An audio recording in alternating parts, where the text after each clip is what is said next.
Olá, bem-vindo a esta o Electric Talk, a última de 2022, onde vamos continuar a desenvolver o tema da energia, desta vez olhando para a questão de eficiência, poupança e autoconsumo. Neste último aspecto, tem um papel importante a figura das comunidades de energia que já possuem um historial significativo na União Europeia, sobretudo nos países mais a norte. Trata-se de uma iniciativa que pretende colocar os cidadãos na linha da frente da transição energética, associando-se e colaborando uns com os outros e com entidades públicas e privadas, tirando o melhor proveito possível das unidades de produção de autoconsumo, as UPAC. A transcrição da legislação europeia para Portugal ocorreu no início de 2022, começando recentemente a surgir vários projetos destas comunidades de energia renovável. Temos que esperar mais algum tempo para aferir qual o contributo que estas medidas e outras terão para atingir os objetivos do Plano Nacional de Energia e Clima 2021-2030, que pretende, entre outras metas, alcançar uma cota de 47% de energia proveniente de fontes renováveis no consumo final bruto em 2030. Para debater estes assuntos, temos connosco Nelson Laje, Presidente do Conselho de Administração da ADEN, Agência para a Energia. Bem-vindo, Nelson. Obrigado por estar connosco. Muito obrigado. Então vamos começar por falar um pouco da ADEN, que tem expandido a sua atividade de forma bastante significativa nos últimos anos, depois de estar mais conotada com a gestão de sistemas de certificação energética dos edifícios. Pode falar-nos um pouco desta evolução? A ADEN fez o ano passado 20 anos, por isso já tem duas décadas. Nessas duas décadas o sistema de certificação energética cresceu, evoluiu, adaptou-se e afirmou-se como um sistema nacional e que está ao serviço, obviamente, do cidadão. Durante esse percurso foi-se criando uma necessidade também da ADEN de poder ampliar a sua atividade, poder expandir a sua atividade e na realidade, nos últimos 2 anos e meio, quase 3, a ADEN realmente evoluiu e acabou por ter novas valências, nomeadamente ao nível da política pública, ao nível da eficiência hídrica, do nexo água-energia, ao nível das renováveis, da pobreza energética, maior enfoque também na literacia, na informação e na sensibilização, ou seja, realmente ganhou competências e expandiu-se para além, ou seja, por um lado afirmou o sistema de certificação e por outro lado expandiu-se a novas áreas de atividade. E todas essas atividades tendo o cidadão no centro da sua atividade, ou seja, realmente no centro da sua missão. E é por esse motivo que hoje a ADEN é vista como uma entidade agregadora do setor de energia, porque realmente é a única entidade que trabalha diariamente e tem no centro da sua missão o cidadão. Ou seja, tudo o que faz para o cidadão, todos os sistemas que tem, todas as iniciativas que desenvolve, tem o cidadão no centro da sua atividade e por isso é uma entidade que faz toda a importância, é uma entidade que existe com essa missão e é uma entidade que irá continuar a existir com essa missão, ou seja, trabalhar para o cidadão, trabalhar para promover a política pública com foco no cidadão e por isso acreditamos que teremos mais 20 anos pela frente, não diria com mais expansão, mas diria se calhar com mais afirmação nestas novas áreas que temos agora. Relativamente ao plano de poupança de energia 2022-2023, como é que está a decorrer e que medidas é que, entretanto, foram implementadas? O plano de poupança de energia arrancou. Um plano de poupança de energia foi aprovado no final de setembro, ou seja, tem muito pouco tempo, tem um mês e pouco. Este mês e meio, na realidade, foi um mês para prepararmos todo o sistema de monitorização do plano, que também cabe à ADEN, ou seja, foi um mês de consolidação da metodologia. É também um mês de balanço, como é óbvio, porque a atividade não para e foi necessário apresentar o balanço trimestral, que é feito de 3 em 3 vezes à Comissão Europeia, não, é a Direção-Geral de Energia que o faz, fê-lo em conjunto com a ADEN. A ADEN também já submeteu o seu balanço à sua monitorização mensal, obviamente que ainda dizendo respeito a medidas que já estavam a decorrer, porque as novas medidas estão agora a ser implementadas pelos diferentes setores, mas para garantirmos realmente que este plano de poupança não é uma mera imposição, no que diz respeito à administração pública, mesmo para os restantes targets, nomeadamente a administração pública local e o privado, onde se inclui também o cidadão, com recomendações, não são meras indicações. Nós estamos, e vamos assinar hoje, pactos setoriais com os quatro principais representantes do setor da atividade económica, para garantir que a monitorização é feita também em conjunto com eles, as atividades e as medidas são adaptadas à especificidade de cada setor. E esse foi um trabalho que fizemos neste último mês e meio, um trabalho de articulação com o setor.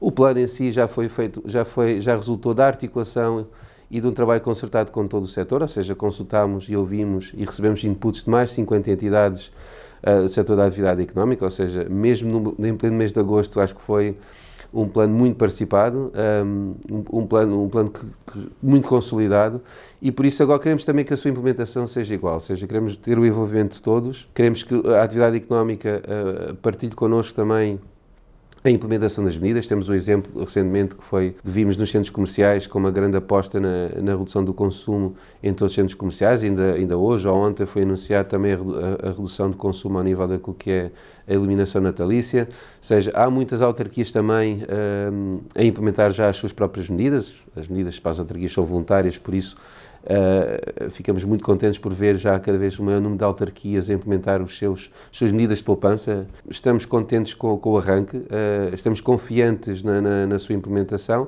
Agora também estamos conscientes dos desafios que representa, porque na realidade Portugal nunca teve que implementar um plano destes em tão pouco tempo e nunca teve que o fazer com uma monitorização real da sua implementação para que possa, obviamente, ser reportada à Comissão Europeia.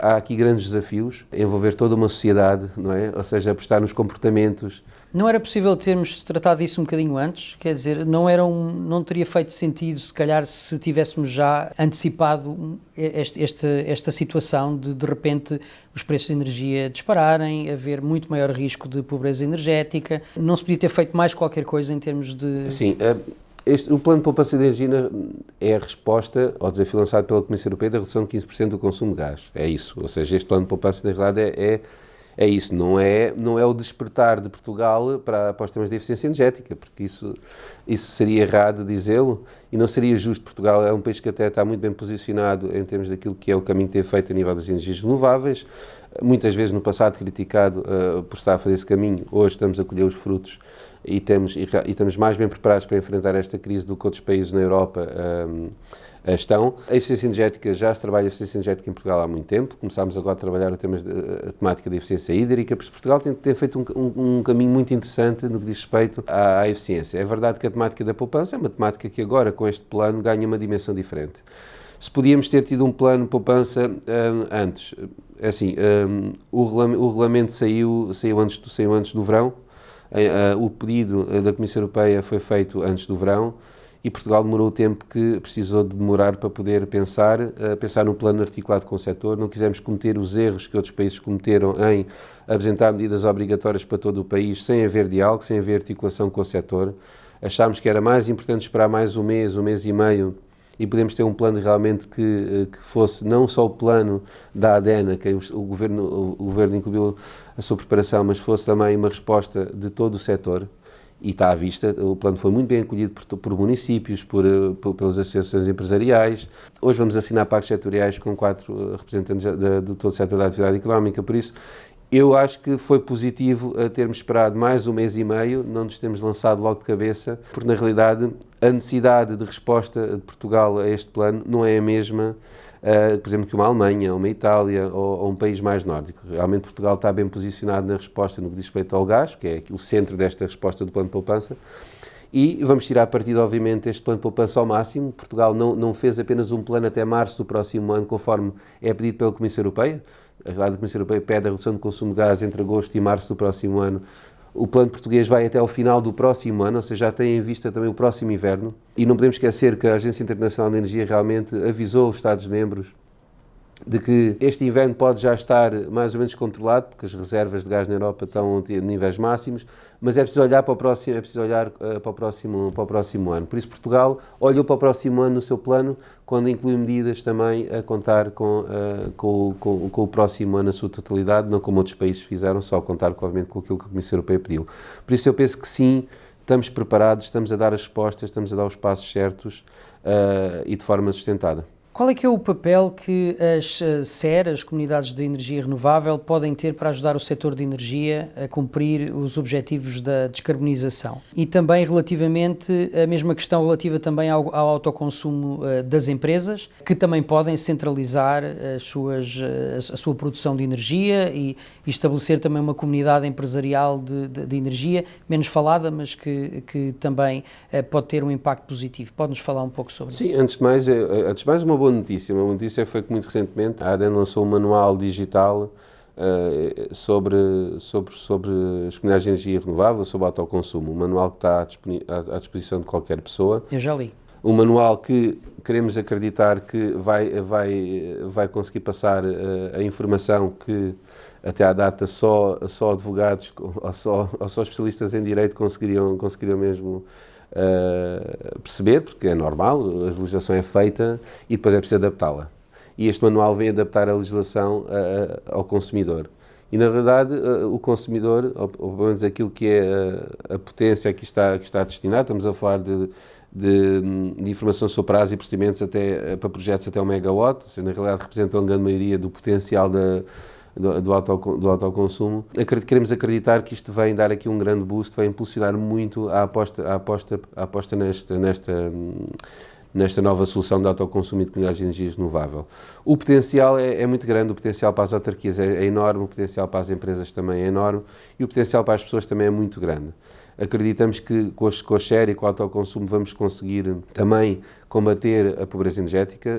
A pobreza energética em Portugal ainda é bastante elevada, ou seja, temos realmente que fazer ainda um grande caminho no que diz respeito ao combate à pobreza energética e, portanto, há várias soluções para o fazer. Não vamos agora aqui falar sobre todas, mas realmente a SER e o autoconsumo são uma delas e podem dar um contributo excelente.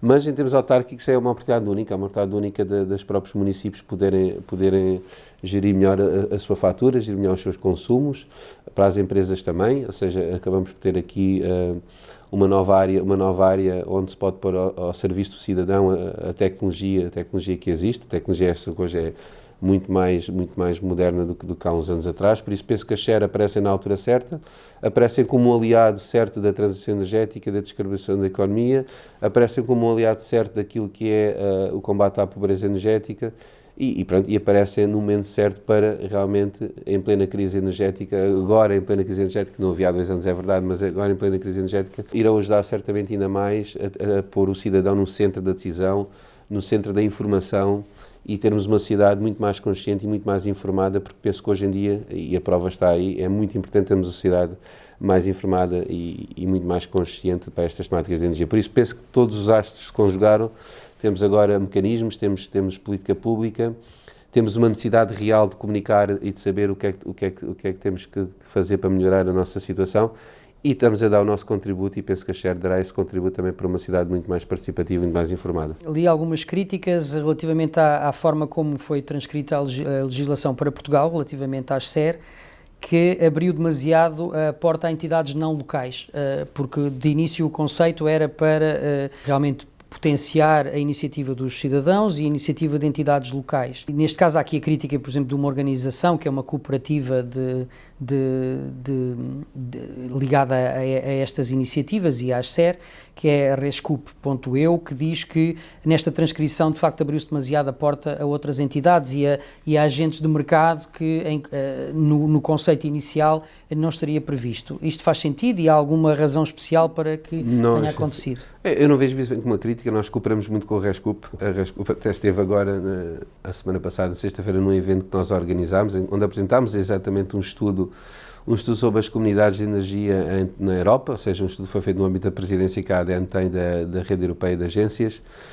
Convidámos a Rescup também já teve noutros eventos nossos, porque temos realmente uma excelente relação com a Rescup. Obviamente, as entidades obviamente opinam e têm as suas opiniões. O que eu posso dizer é que esta legislação das comunidades de energia tem sido uma legislação que tem vindo a ser adaptada, ou seja, quando ela foi lançada, passado um ano, ouvindo o setor, detectou-se que havia coisas a melhorar, havia coisas que deveriam evoluir noutro sentido, e porque se ouviu e porque realmente se esteve atento àquilo que o setor dizia e realmente a sugestões, eu prefiro falar em sugestões mais do que críticas, realmente essa legislação da SER foi atualizada agora quando foi publicado o decreto sobre o novo sistema elétrico nacional, e realmente atualizou muita coisa.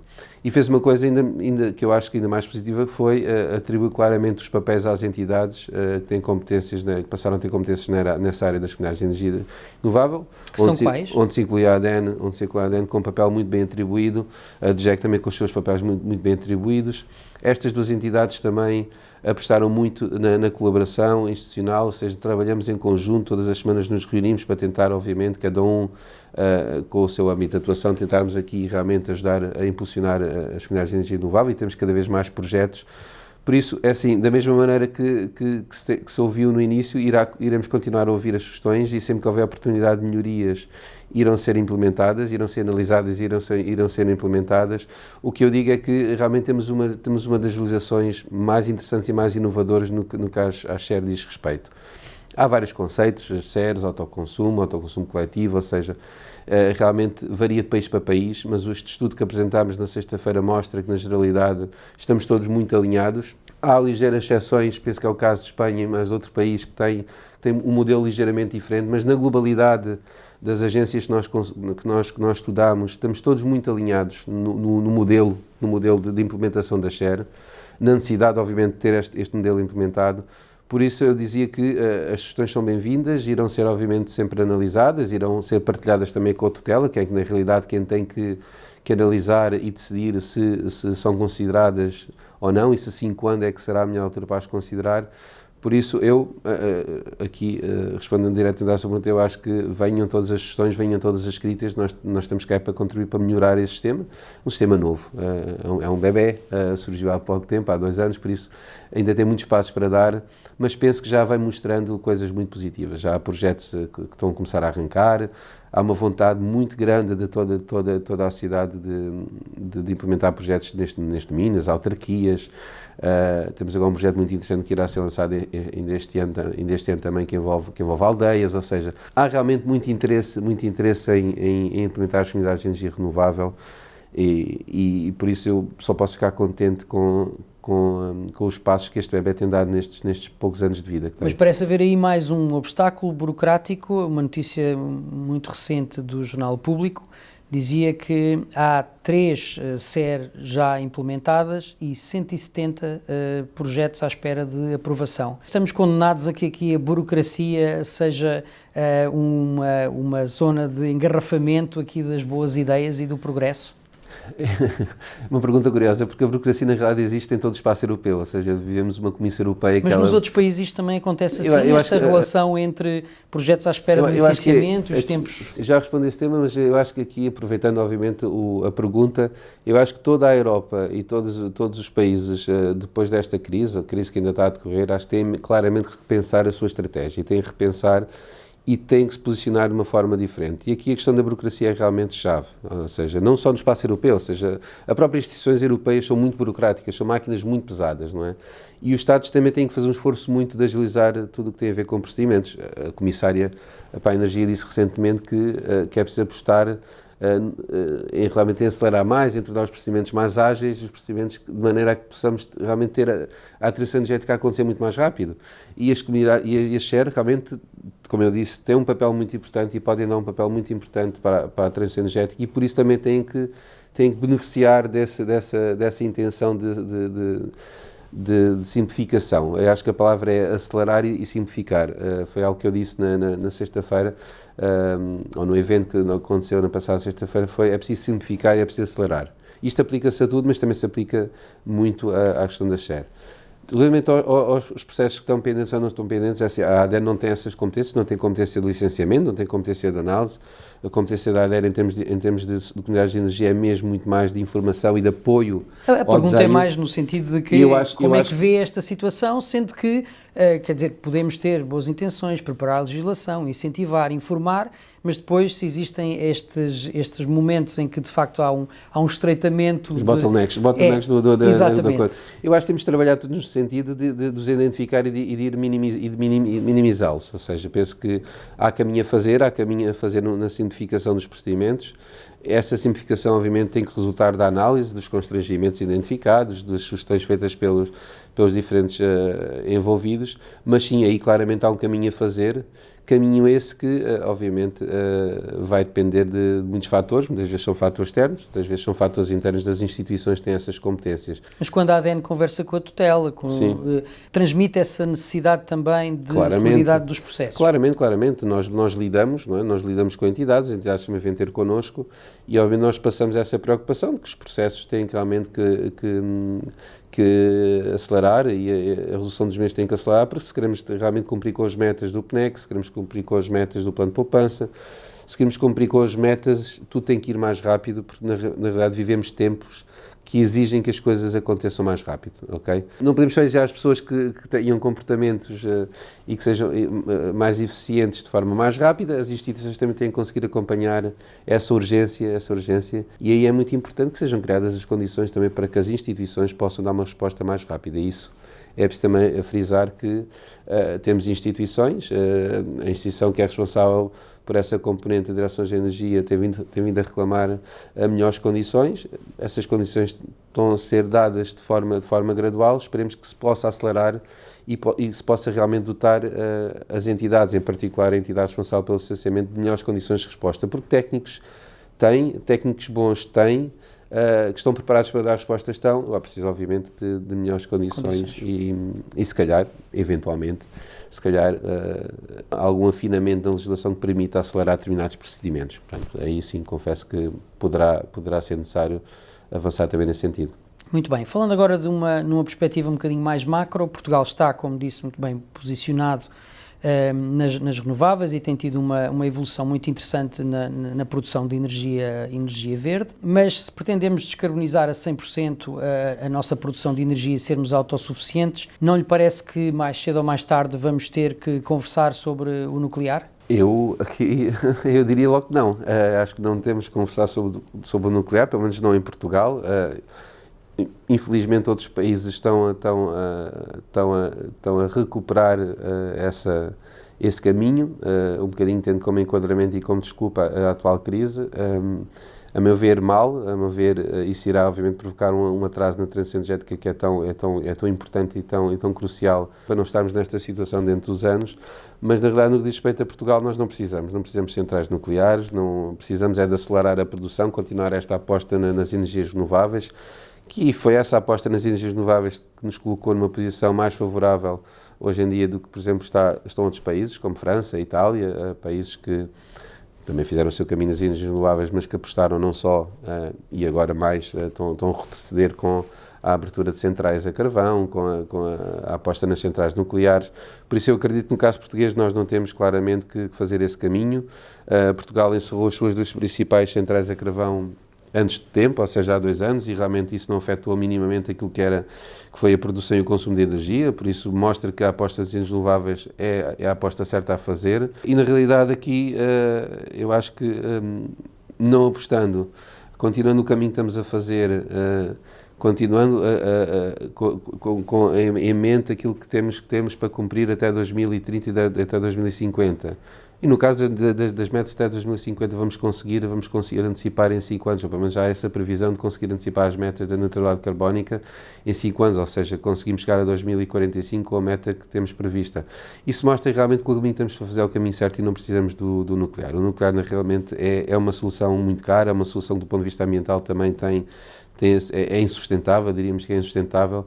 Por isso, em Portugal, e não querendo obviamente falar em nome do Governo, porque nunca o poderia fazer, mas sim falar em nome da instituição que presida da Agência para a Energia, acreditamos e continuaremos a defender a aposta nas renováveis, a aposta na eficiência energética, a aposta na eficiência hídrica como o único caminho viável para podermos realmente ter uma transição energética e uma descarbonização da economia que tanto precisamos. Li uma opinião sua sobre o potencial enorme que a Península Ibérica tem para ser um hub de fornecimento de energia para a Europa. Pode explicar-me como é que pensa que isso será possível? Assim, o que eu disse nessa e em algumas entrevistas realmente é um bocado aquilo que um estudo da empresa Bruegel apresenta e que diz claramente que a Península Ibérica é um hub, ou seja, essa empresa fez o estudo e apresenta a Península Ibérica como um hub para os terminais de importação de GNL, ou seja, na realidade Portugal pode servir de porta de entrada e pode servir de porta de entrada para aquilo que é o gás que vem não só dos Estados Unidos, que aumentaram a exportação, fortemente a exportação para a Europa, mas também para o gás que vem de África. Portugal, em conjunto obviamente com a Espanha, temos que analisar para a Península Ibérica como hub, não só Portugal tem o seu posicionamento geográfico estratégico, mas tem que contar também com o posicionamento da Península Ibérica. Eu acho que tem um potencial enorme para receber gás e poder exportá-lo para a Europa. Obviamente que essa exportação sempre esteve muito dependente daquilo que eram as interligações essas que na realidade a França sempre, de certa maneira, acabou por bloquear, apesar de, por um lado, dizer que eram prioritárias para a Europa, mas depois, por outro lado, nunca se acabou por conseguir concretizar. Muito recentemente foi assinado, e será, penso que até ao final de dezembro, apresentada a solução mais técnica, uma nova solução para as interligações com a Europa, o chamado Corredor Verde, que virá aqui dar a resposta à necessidade de realmente tirar partido daquilo que é a capacidade de Portugal e Espanha têm poder exportar para a Europa toda. A necessidade essa que agora com a crise energética, com a necessidade da Europa poder ser muito mais autossuficiente, de modo a que daqui a 10 anos não parece que não será muito complicado Portugal ser ultrapassado e as coisas entrarem diretamente em Espanha, do norte da África. Não vejo necessidade nenhuma de passarem em Portugal. Podem passar. O porto de GPL, enfim, também existem agora novos portos a serem construídos e o gás pode ir diretamente para a Alemanha, para a Holanda, para a França. Não entendo porque é que entendemos que Portugal poderá ter um papel aí a desempenhar, quando se calhar tem noutras áreas. Aqui não parece tão claro como é que isso pode acontecer. Portugal tem uma posicionamento geográfico impressionante, ok? E realmente, quando falo em Portugal e em Espanha, ou seja, temos que olhar para a Península Ibérica como hub, e a expressão é mesmo Península Ibérica como hub, e aqui há que ver o conjunto de todas as potencialidades que a Península Ibérica tem. Portugal, como eu disse, pode claramente beneficiar e acolher tudo o que vem do outro continente, tudo o que vem dos Estados Unidos. Espanha, pelo número de portos que tem, irá, obviamente, certamente beneficiar mais do que virá da África, mas há aqui um contributo muito grande que Portugal e Espanha podem dar nesta diversificação de fontes de fornecedores e de fontes que é tão necessária. E eu acredito que Sines tem um potencial muito grande e o potencial de Sines vai além também do setor da energia, ou seja, tem um potencial muito grande também ao nível daquilo que é toda a parte tecnológica, associada à digitalização também da energia e está-se a posicionar claramente como um hub tecnológico, um hub energético. Há vários projetos em curso, vamos certamente dar o nosso contributo muito grande para enviar energia para a Europa.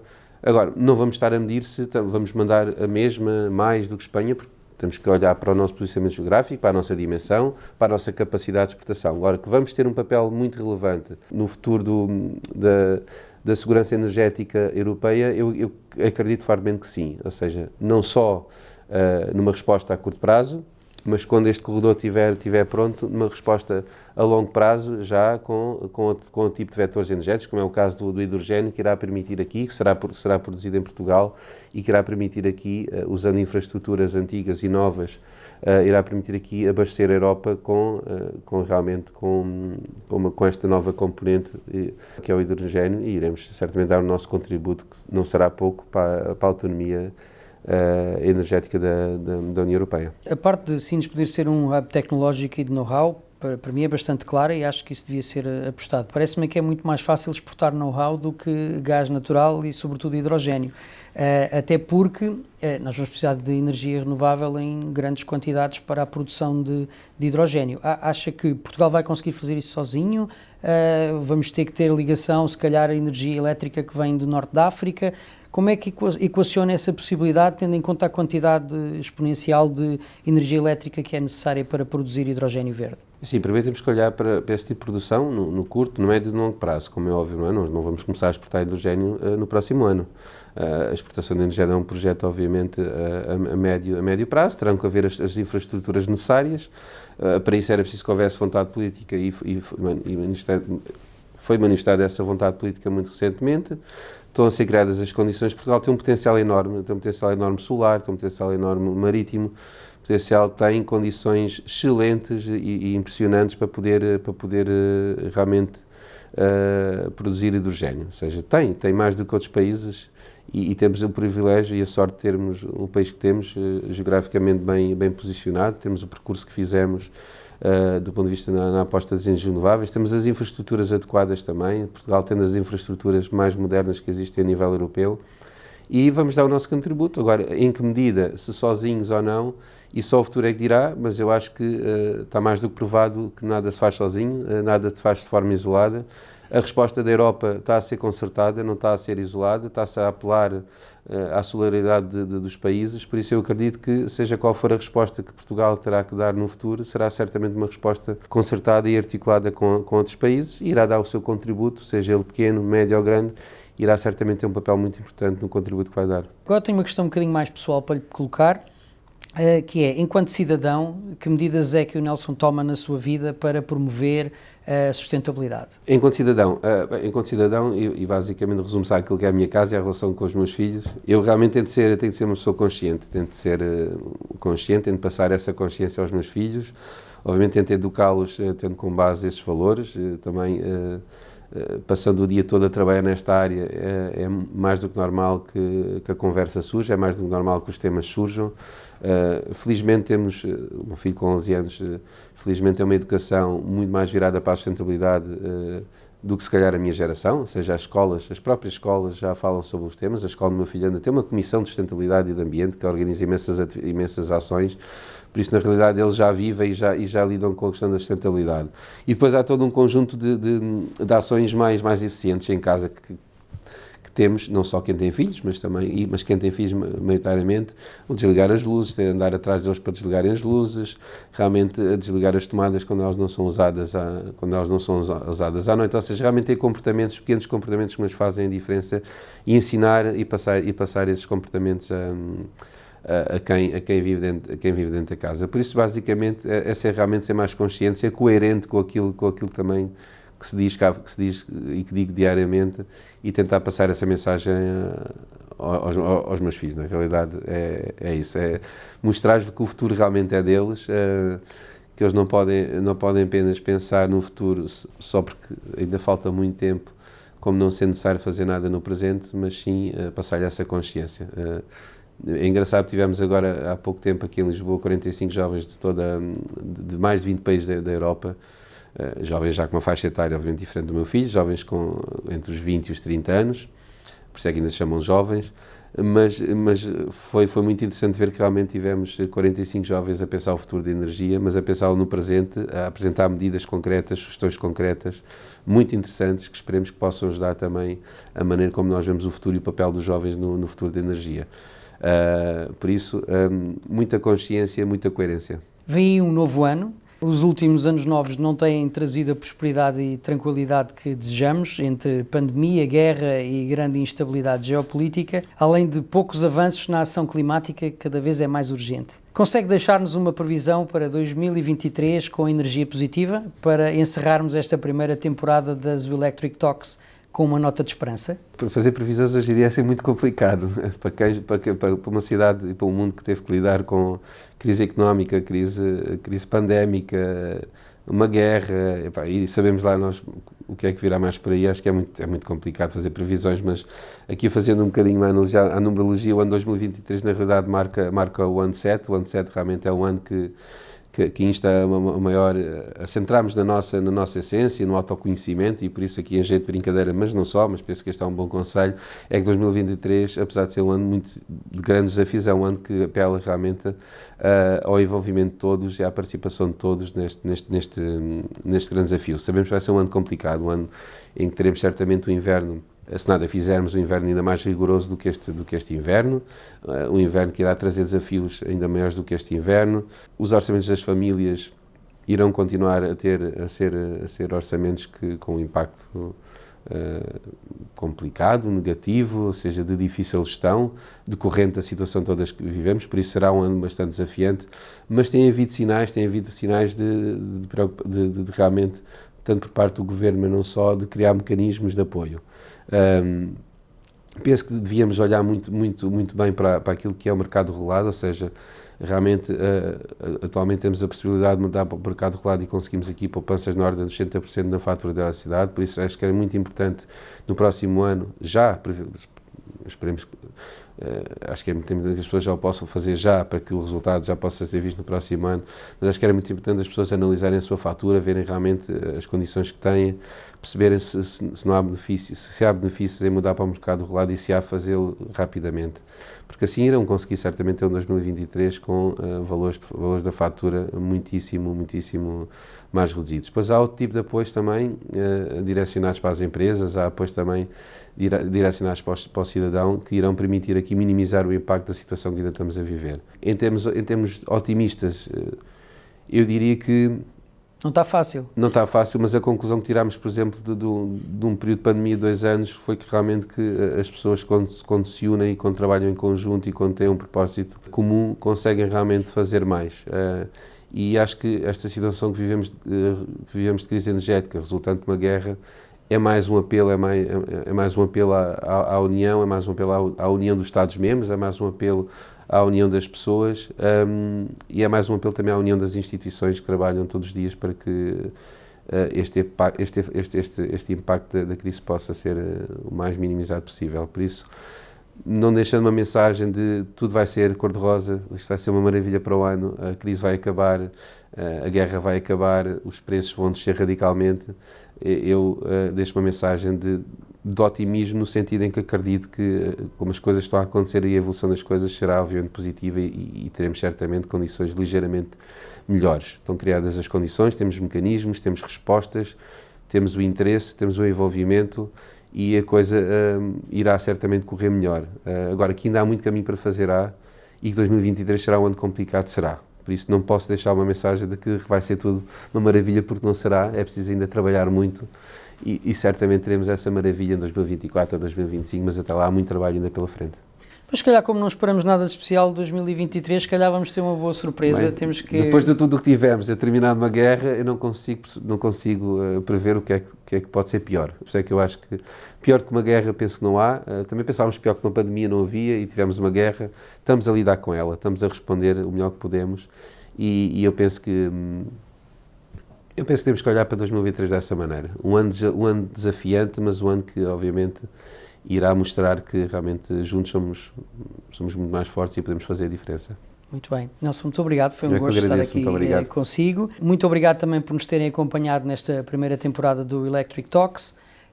E independentemente da forma como o ano começar, nós voltamos no início do ano para mais conversas sobre sustentabilidade.